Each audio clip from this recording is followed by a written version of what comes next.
Hello বন্ধুরা, তোমরা কেমন আছো? আশা করি ভালো আছো। আর তোমাদের ভালোবাসা আমিও খুব খুব খুব ভালো আছি। দেখো, অনেক দিন ধরেই আমার লং ভিডিও দেওয়া হচ্ছে না, তো ভাবলাম আজ একটা লং ভিডিও দিই।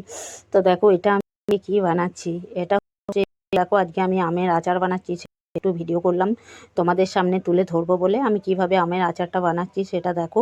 প্রথমে আমগুলো সব বড় বড় করে আমি কেটে নিয়েছিলাম, আর ধুয়ে দেখো মানে জলটাকে ঝরিয়ে নিচ্ছি। পুরো জলটাকে ঝরিয়ে নিতে হবে, কারণ একটু জল থাকা চলবে না। তো দেখো, এইভাবে সব আমগুলোকে আমি কেটে নিয়েছি। এবার আমি এই আমের মধ্যে হলুদ, লঙ্কা গুঁড়ো একটু দিয়েছি। তো দেখো, এটাকে ভালো করে মিশিয়ে নিতে হবে। আমি হাত দিয়েই মেশাচ্ছি, তোমরা চামচ দিয়েও মেশাতে পারো। চামচ দিয়ে জাস্ট হয় না মেশানোটা, তাই একটু হাত দিয়েই করছি। তো দেখো, আমি আমকে নেবো। আমি 2 দিন করেছি, কারণ 3 ছিল 3 কেজি আম, আর 3 ছিল। দেখো, এভাবে সব আলুকে মাখিয়েছি। এটা আবার নিয়ে আমগুলো, কারণ ওই শুকিয়ে যখন আম তো আবার যে আমটা আমি আনা করেছিলাম সেই আমকেও সব ছাড়িয়ে নিয়েছি। এইভাবে দেখো, সব কিছু নামানো। তো আমার ভিডিও হচ্ছে, দেখো পরে আমি আমি কিন্তু দেখো আমগুলো একটু মানে রোদে দিয়ে দিয়েছিলাম, যাতে একটু ভালো করে জলটা শুকায়।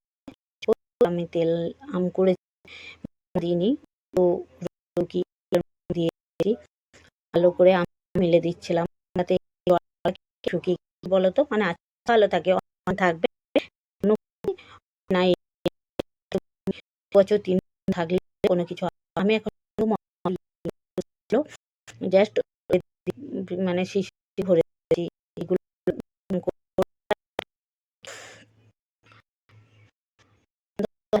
সবার ভালো লাগে। বাড়িতে যদি থাকে তো আমাকে দোকান থেকেও প্রতি মাসে কিনে আনা করা। দেখো, আমি ওই জন্য করে আচারটা নিয়েছি, যে যাতে হয়। তো এইভাবে আমি আচার নিয়ে নিলাম। আমি এখনো আর একটু হবে, শক্ত হবে, ভালো হবে। এটা হচ্ছে, পুরোটা হয়। আমার আমের আচারের ভিডিওটা তোমার কেমন লাগলো অবশ্যই জানাবে। মশলা ঠিক ভিডিওটা মানে যে ভাত মশলা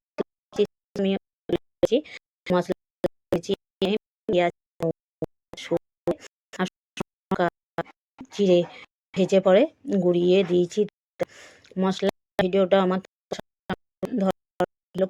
ইচ্ছা ভুলছিলাম। দেখো, এবার কিন্তু মশলা দিয়েছি, রেডি হয়ে গেছে। তো আমার আচারের ভিডিওটা কেমন লাগলো অবশ্যই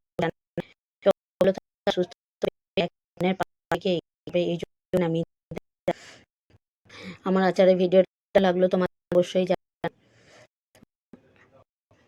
দিন ধরে ভিডিও দেওয়া না, তাহলে আমি করি একটু তোমার লং তো আমার দিতে হয়, ওঠে না। আর যারা আচার চলে বাড়িতে, অবশ্যই তোমাদেরকে আচার খাওয়া। সবাইকে, সবাই ভালো থাকবে, সুস্থ থাকবে।